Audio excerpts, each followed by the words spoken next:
Bonjour, bienvenue dans ce premier tutoriel sur le CSS, donc Cascading Style Sheet, qui est donc la création de feuilles de style qui vont permettre de gérer l'aspect graphique des sites web que nous avons commencé à créer dans les TP précédents en HTML.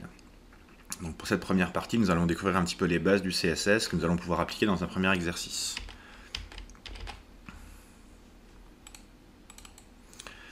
Le principe des feuilles de style, permettre d'améliorer et de personnaliser le graphisme des pages web, c'est-à-dire que les styles vont permettre d'appliquer toute la mise en forme sur les pages HTML, à savoir les couleurs, les formes, la gestion des marges, la gestion des images et de tout ce qui va concerner l'affichage.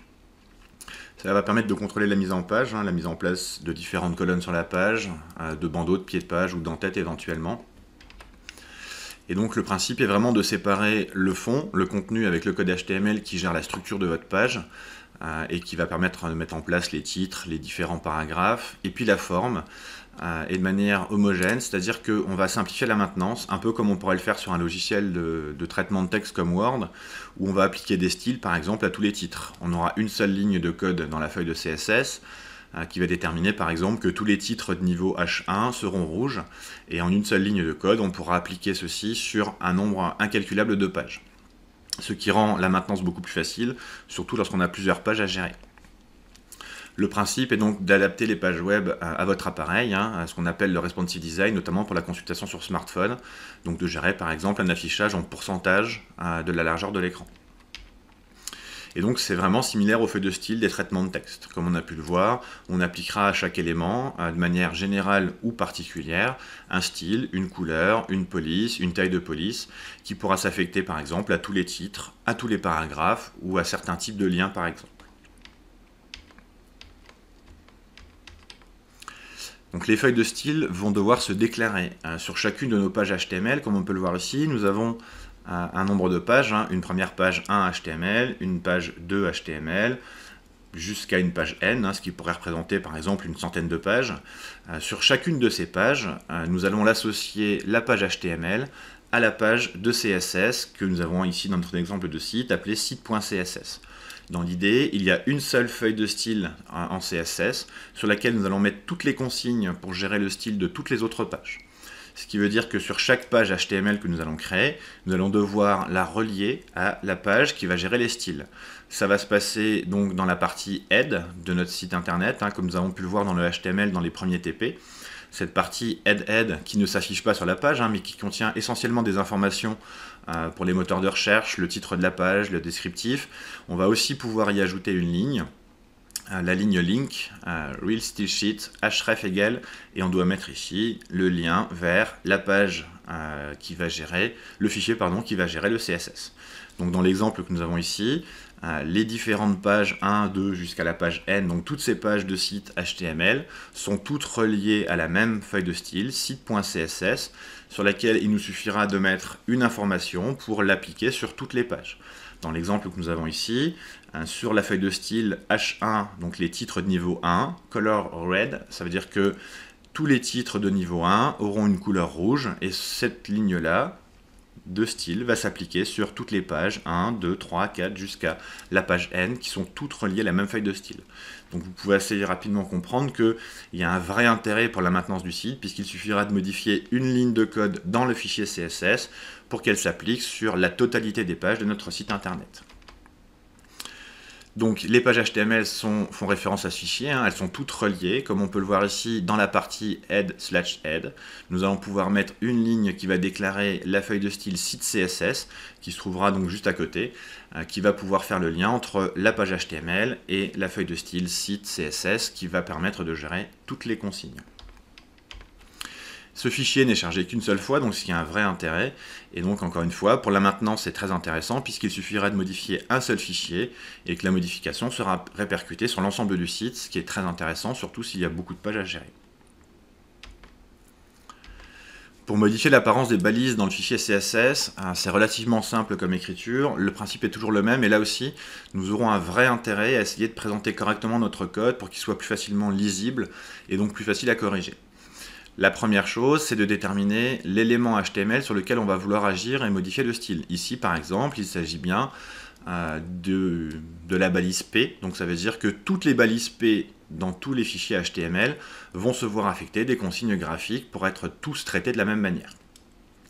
On ouvre une accolade pour dire que l'on commence les consignes, ici, et je vous conseille en général de fermer l'accolade directement en bas, ce qui permettra dans les logiciels de traitement de code comme Notepad++ ou Bracket, de pouvoir vérifier très rapidement que l'accolade est bien ouverte et fermée systématiquement. Donc ici, nous avons une balise P avec une accolade ouverte et une accolade fermée pour bien déterminer des aspects graphiques qui vont impacter tous les paragraphes dans le HTML. Ensuite, pour chaque ligne, nous allons créer une première consigne qui est l'élément sur lequel nous allons vouloir agir. Ici, par exemple, font size, qui veut dire la taille de police. Tous ces termes, en général, sont assez simples à comprendre et à retenir, puisqu'ils sont systématiquement en anglais. Donc, font size, ici, détermine la taille de police, 2 points, et on va mettre la valeur qui lui sera attribuée, à savoir ici 0,8 EM, point virgule. Faites attention, il est important de mettre un point virgule à la fin de chaque ligne, avant de recommencer la nouvelle consigne. Donc ici, nous allons intervenir sur les paragraphes du HTML, tous les paragraphes avec la double accolade, et nous allons mettre en place plusieurs consignes. Font size, taille de police, 2 points, 0,8 EM, point virgule. Deuxième élément que nous allons modifier, le type de police, font family, donc la famille de police utilisée, 2 points, et nous allons proposer ici deux solutions, Georgia ou sheriff, point virgule. Troisième ligne, nous allons modifier ici la couleur de notre texte de paragraphe. Donc le texte de tous les paragraphes se verra attribuer une couleur qui a été écrite ici en hexadécimal. Nous en reparlerons tout à l'heure. Donc ici, color 2 points, la valeur de la couleur, point virgule. On continue ensuite avec l'alignement du texte. Texte aligne 2 points et on mettra une valeur justify qui veut dire que le texte sera donc justifié, point virgule. Et enfin, text indent, qui est une indentation, un décalage, une tabulation à gauche. Nous allons mettre une tabulation à gauche, 2 points, de 30 pixels.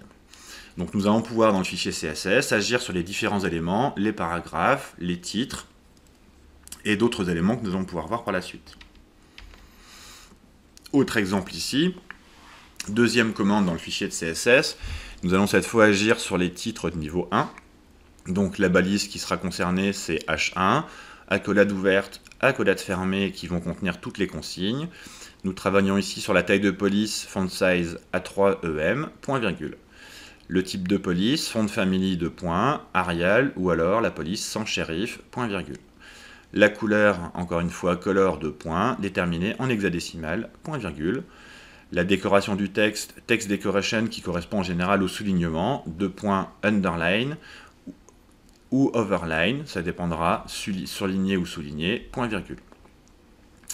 Ici, font white, c'est l'épaisseur, la grâce du texte, 2 points. On pourra avoir des paramètres comme bold pour mettre en gras, ou bolder, c'est encore plus gras. Donc ici, notre police sera écrite en gras. Et enfin, text transform, qui est une transformation du texte, uppercase, qui pourra mettre automatiquement tout le texte directement en capital, point virgule. Donc ici, nous avons mis en place dans le CSS des consignes pour travailler sur tous les paragraphes et des consignes pour travailler sur tous les titres de niveau 1.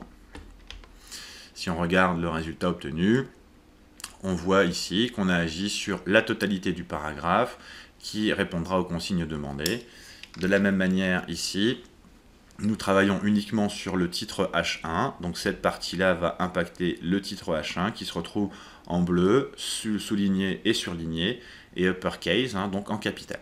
Donc l'intérêt, ce sera de modifier dans le fichier CSS uniquement les consignes qui vont s'appliquer donc à tous les paragraphes et à tous les titres de niveau 1. Quelques propriétés CSS, en sachant que dans les TP, je vous les donnerai systématiquement et qu'on aura un lien sur Internet avec les différentes valeurs à mettre en place. Vous avez pu comprendre qu'il s'agissait systématiquement de mots en anglais avec un sens facile à repérer et de valeurs qu'on va attribuer. La gestion de la couleur, par exemple ici, color 2.blue, point virgule, permettra de mettre en place la couleur bleue. Text align justify permettra de gérer l'alignement du texte, justify pour le mettre en justifié. Text decoration permet de gérer le soulignement du texte, ici underline permet de dire qu'il est souligné. On a vu tout à l'heure un overline pour le surligner, et on a vu également un none pour ne mettre aucun soulignement. Font family, donc les différentes polices que l'on souhaiterait mettre en place, ici dans l'exemple proposé, c'est la police Georgia. Font size, on verra les différentes unités possibles de pixels ou en EM tout à l'heure, mais ici donc il s'agit d'une taille de police qui est en 1,5 EM, l'unité EM étant un pourcentage de la taille principale qui est mise en place pour les polices. Font style ici italique. Font weight, nous l'avons vu tout à l'heure, la graisse du texte qui permettra de mettre par exemple un texte en gras bold comme on peut le voir ici. Font variant, small caps, ici c'est de mettre le texte en petite capitale. Line height, c'est la hauteur de ligne, ici déterminée en 0,8 EM, c'est-à-dire 0,8%, 80% pardon, de la taille principale par défaut. Text indent, nous l'avons vu tout à l'heure, hein, c'est le retrait de la première ligne de paragraphe ici qui est déterminé sur 1 EM. Text transformation, text transform, pardon, uppercase, qui va faire un changement de case pour le mettre en capital.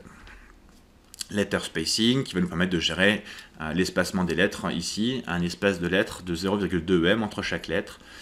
On pourra aussi découvrir des éléments comme text shadow, qui mettra un ombrage sur les textes, avec ici proposé différentes épaisseurs d'ombre et une couleur qui sera mise en place.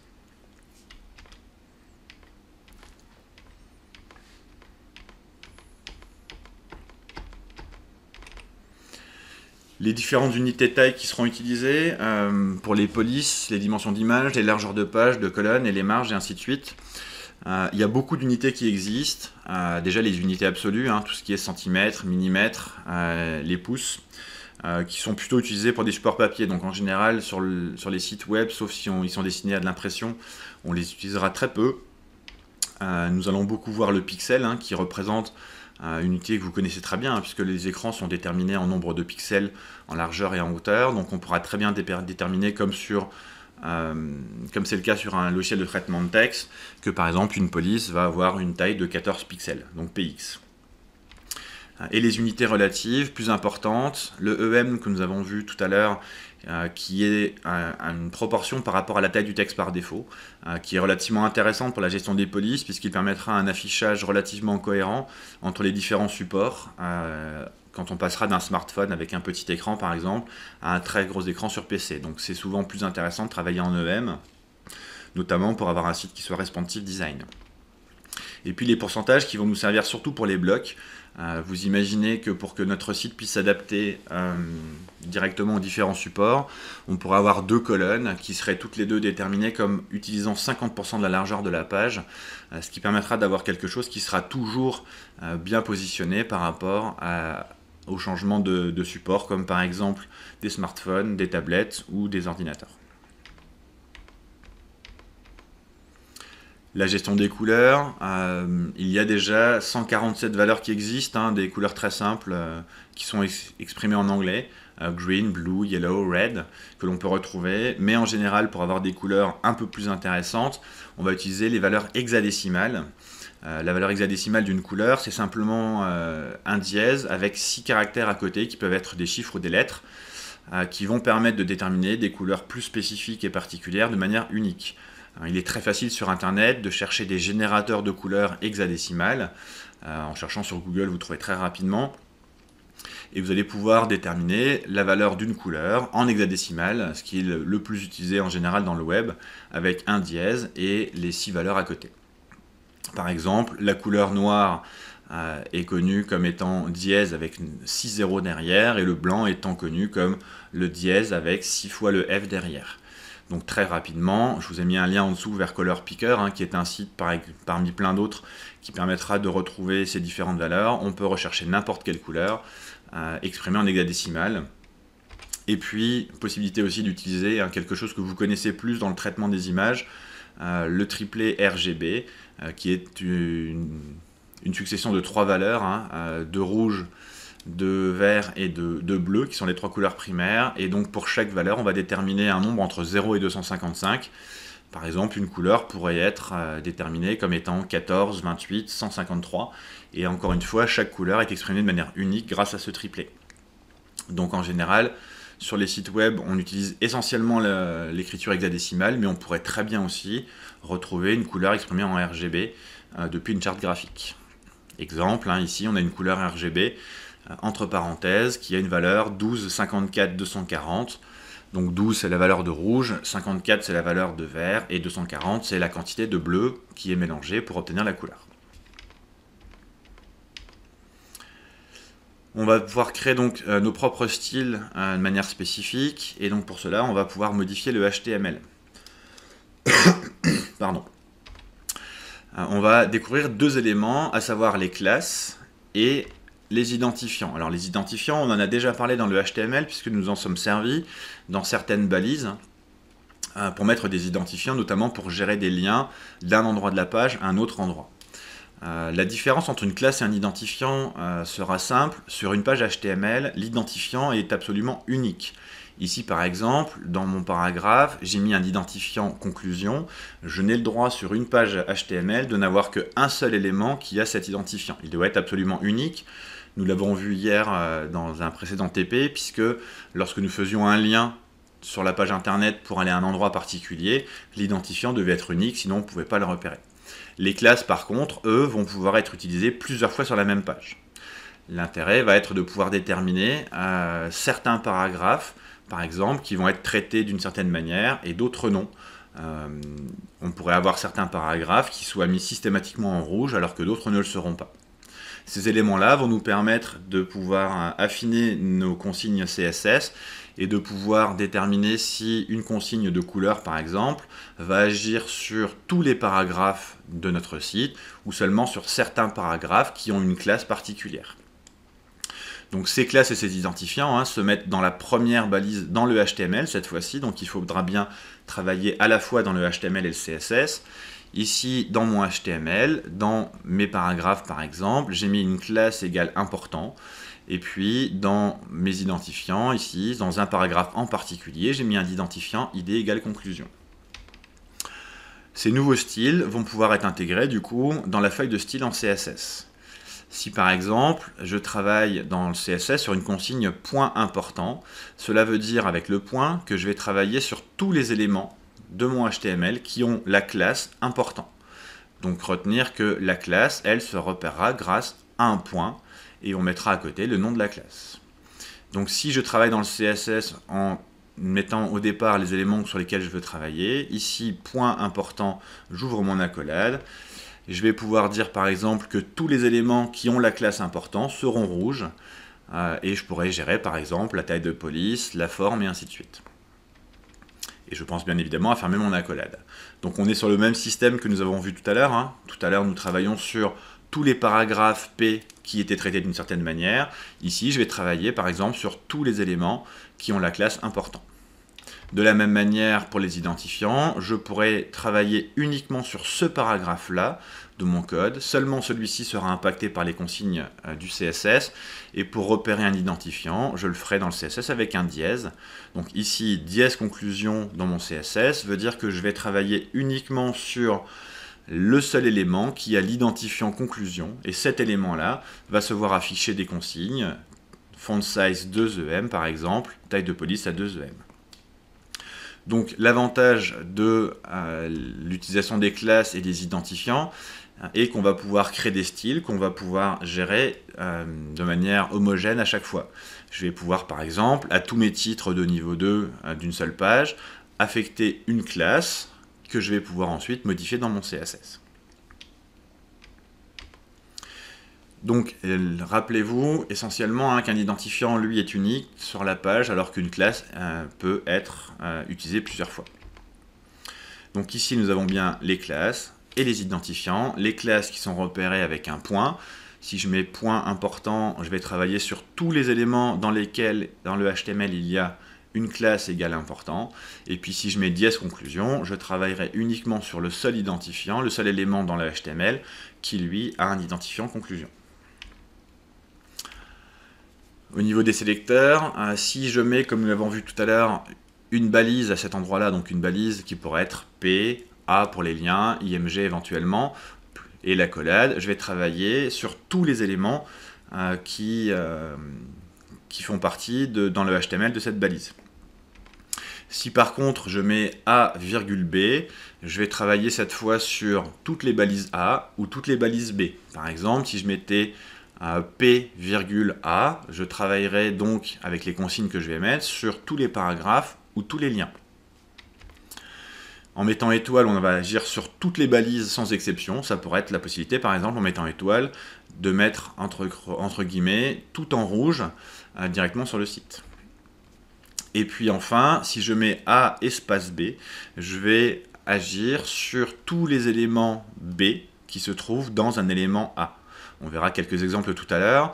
Si je mettais par exemple ici PA, je travaillerai sur tous les liens A qui se trouvent dans un paragraphe. Donc ces éléments-là vont nous permettre de manière précise d'aller chercher certains paragraphes, certains titres, certaines images pour lesquelles on va pouvoir agir dans le CSS. Quelques exemples, ici H1, H2, color orange. Donc je détermine sur mon CSS, dans les crochets ici, que je vais mettre une couleur orange sur des éléments. Les éléments concernés sont, avec la virgule ici, tous les titres de niveau 1, virgule qui veut dire « et », quand on a une virgule c'est l'un ou l'autre, et tous les titres de niveau 2. Cette consigne-là dans le CSS va donc déterminer que tous mes titres de niveau 1 dans le HTML, mais aussi tous mes titres de niveau 2, seront en orange. Donc les titres de niveau 1 et de niveau 2 seront en orange. Ici, on a ULA. Je vous rappelle que le UL sont les éléments qui sont des listes à puces. Et les A représentent les liens. Color gray veut dire qu'on veut mettre la couleur du texte en gris pour les éléments qui sont sélectionnés. Les éléments qui seront concernés, comme il n'y a pas de virgule, il s'agit ici d'une inclusion, on va donc mettre en gris tous les liens A qui se trouvent à l'intérieur d'une liste à puces UL. Donc dans le HTML, nous pouvons avoir plusieurs liens sur notre page. Les seuls liens qui seront impactés seront les liens qui seront eux-mêmes à l'intérieur d'une balise UL, donc dans une liste à puces. Donc ici seront concernés les liens qui sont inclus dans une liste à puces, et ces liens-là seulement seront en gris, alors que les autres ne seront pas impactés. Autres exemples, ici nous avons P, A.style1, color orange. Donc la consigne graphique qui sera appliquée, c'est de mettre du texte en couleur orange. Ce texte va être appliqué à des éléments qui sont ici, P, un espace qui veut dire qu'il y aura une inclusion avec A.style1. Cela veut dire que les éléments qui seront impactés seront A, les liens, mais pas tous les liens, seulement les liens .style1 qui ont dans le HTML une classe égale style1, et uniquement ceux qui sont inclus dans un paragraphe. Donc ici, c'est les liens A qui ont un style particulier, donc une classe particulière, et qui sont à l'intérieur d'un paragraphe. Donc uniquement les balises A de classe style1 qui se trouvent dans un paragraphe P seront mis en orange. Deuxième exemple, ici nous allons toujours mettre une consigne en orange. On a toujours un système d'inclusion, on part toujours de la droite pour savoir quel élément sera impacté. Il s'agit ici de tous les liens A, n'importe lesquels, mais seulement ceux qui sont inclus dans cette partie-là, à savoir dans un paragraphe qui, lui, a une classe style2. Donc les éléments impactés ici seront uniquement les balises A, donc tous les liens, quelle que soit leur classe, peu importe, mais il faut qu'elles se trouvent incluses dans un paragraphe P qui, lui, a une classe style2. Ici, encore un exemple, .style1 color égale orange. Encore une fois, on va mettre le texte en orange. Les éléments qui sont impactés sont tous les éléments .style1 qui ont une classe style1. Cela peut être un paragraphe, cela peut être une image, cela pourrait être d'autres éléments de HTML. C'est n'importe quelle balise ici, puisque aucune balise n'est spécifiée. N'importe quelle balise. Le point signifie qu'il s'agit d'une classe. Style1, donc la classe qui s'appelle style1. Donc ici, n'importe quelle balise du code HTML qui a le style style1, la classe style1, seront en orange. Encore un exemple ici. Donc, .style1, qui est la classe style1. Ici, ce sont les paragraphes. Il n'y a pas de virgule, c'est un espace, donc il s'agit bien d'une inclusion, encore une fois. Color orange. Donc il s'agit ici, encore une fois, de mettre le texte en orange. Les éléments impactés seront tous les paragraphes P, qui sont inclus dans n'importe quelle balise qui se voit affectée d'une classe style1. Donc tous les paragraphes qui sont inclus dans une balise, classe égale style 1, seront mis en orange.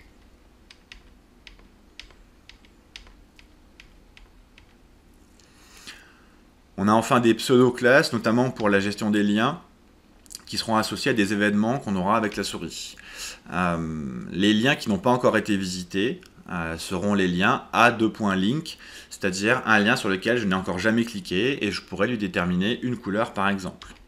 Les liens qui ont été visités pourront s'appeler a2.visited, c'est-à-dire que je pourrais déterminer dans le CSS la couleur d'un lien sur lequel j'ai déjà cliqué. Mon lien pourrait être en noir et une fois que j'aurai cliqué dessus, il sera ensuite affiché en rouge par exemple. Le fait de pouvoir le passer au survol, qu'est-ce qui se passe sur un lien lorsque je survole le lien avec ma souris? On pourrait l'écrire dans le CSS a2.over et je vais pouvoir agir sur une couleur en disant par exemple que mon lien au survol sera écrit en vert. Et puis le bouton actif, que nous ne verrons pas forcément aujourd'hui mais qui peut être intéressant, une fois que le bouton est enfoncé, lorsque j'appuie sur le lien, je peux aussi déterminer par exemple une couleur particulière, ce serait a2.active.